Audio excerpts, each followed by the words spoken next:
Senado, hoje mais cedo, obteve a lista de projetos que o presidente Jair Bolsonaro entregou na manhã de hoje aos presidentes da Câmara e do Senado. Que projetos são esses? São projetos que são vistos como prioritários pelo governo. Renata, vamos aqui pensar, eu vou até pegar aqui a nossa lista para a gente poder ir pensando exatamente o que merece mesmo destaque nessa lista total de 35 projetos, 20 só na Câmara, que são prioridade, né? Conta pra gente exatamente como é que tá mais ou menos dividido aí esse pacotaço. Perfeito. Boa tarde, Dani. Glória, boa tarde a todos. Vou dar uma geral de como o governo organizou e aí a gente entra nos destaques como a Dani propôs. Acho que assim todo mundo entende, então, como é que o governo está enxergando esse ano legislativo. O presidente Bolsonaro, então, encontrou com Arthur Lira, novo presidente da Câmara, encontrou com o Rodrigo Pacheco, novo presidente do Senado, e entregou uma lista que foi preparada ali pela Secretaria de Governo do que ele gostaria que as duas casas aprovassem nesse ano.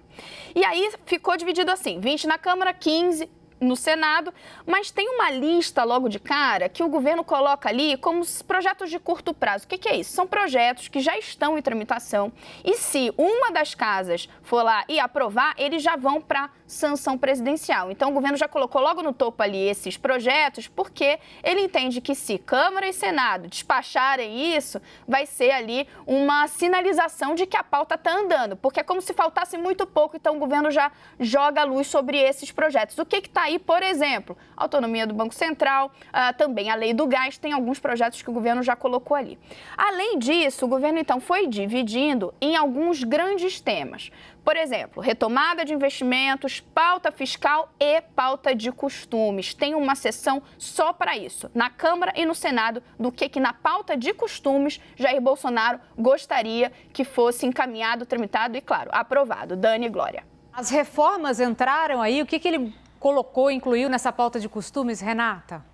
Tem, as reformas estão nessa lista, né, de retomada de investimento, de pauta fiscal, mas elas estão ali assim, reforma administrativa, reforma tributária, isso entrou nessa relação. E a gente tem também o lado da pauta de costumes. No caso da pauta de costumes, é muito importante a gente se debruçar sobre essa lista, porque com a eleição, especialmente de Arthur Lira, os aliados do presidente entendem que vai ter espaço ali na Câmara para que eles sejam colocados para votação. O que a gente está olhando ali? O chamado homeschooling, que é aquela autorização para que os pais possam ensinar os filhos em casa, ampliação da posse de armas. Tem projeto listado tanto na Câmara quanto no Senado.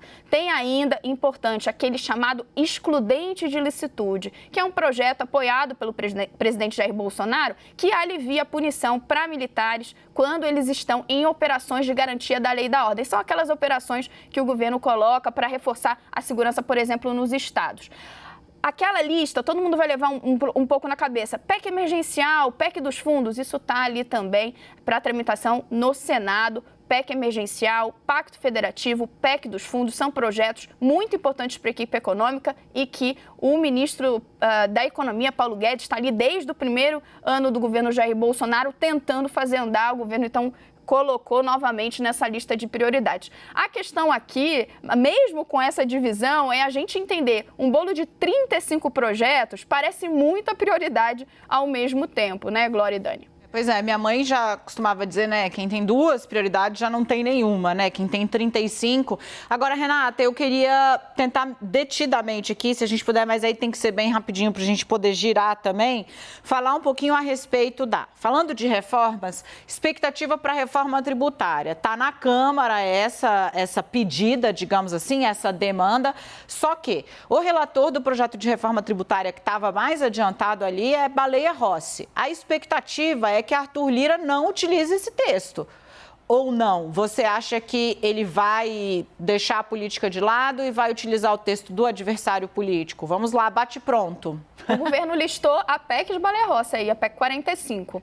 Fez também uma menção ao texto que estava tramitando no Senado. Lembra que a gente tinha textos concorrendo? O governo aí, então, quase lavou as mãos e fez uma de que, olha, que vocês tocarem, jogou a bola para o Congresso. Nesse caso, é uma sinalização mais para o mercado, para dizer que o governo não quer atrapalhar a tramitação desse tema. Era uma pauta que era muito capitaneada, né? Era uma bandeira de Rodrigo Maia. O governo está dizendo que sim, quer que ele ande. Mas, segundo os aliados do presidente, até um ministro que eu conversei sobre essa pauta nos últimos dias, há uma ênfase grande em fazer andar a reforma administrativa, porque o governo entende que aí sim vai ser uma sinalização muito importante para os investidores e para o mercado, que está, claro, desconfiado com toda essa lentidão nas reformas. Aí, para finalizar, Renata, pelo menos nessa rodada de análise, depois a gente pode voltar a falar mais, falar dos projetos de costumes, e aí eu vou falar mais detidamente do que estão, da lista que entrou na Câmara.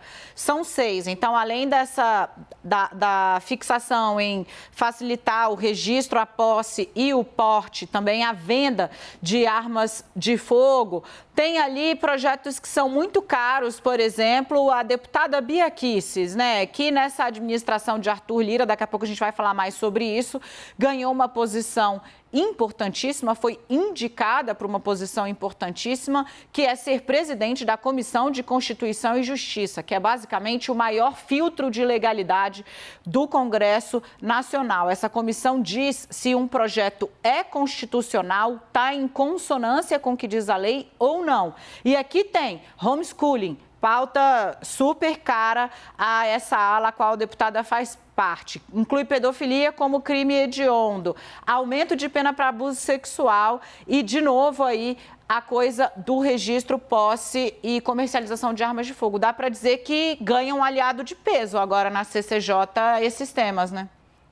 Com absoluta certeza. O que o governo faz com essa lista, me parece, a gente tem dois desdobramentos importantes. O primeiro são as sinalizações. O governo acena para o mercado, que precisa ser acalmado de fato, há uma intranquilidade por parte dos investidores e uma cobrança muito grande, e acena também a base eleitoral do presidente Jair Bolsonaro. Tem aí 6 projetos que você lembrou na Câmara e outros 3 no Senado que o governo diz, olha, eu entendo que isso aqui é prioritário. Um outro aspecto é tentar dar uma organizada em algo que o Palácio do Planalto reclama muito, que é muitos projetos, muitas iniciativas que vão sendo ventiladas por diversas pastas, inclusive pelo próprio Ministério da Economia. Então, essa lista é secretaria, aliados do presidente fazem a lista, encaminham o presidente dá aval, e é isso que o governo quer trabalhar. Glória e Dani.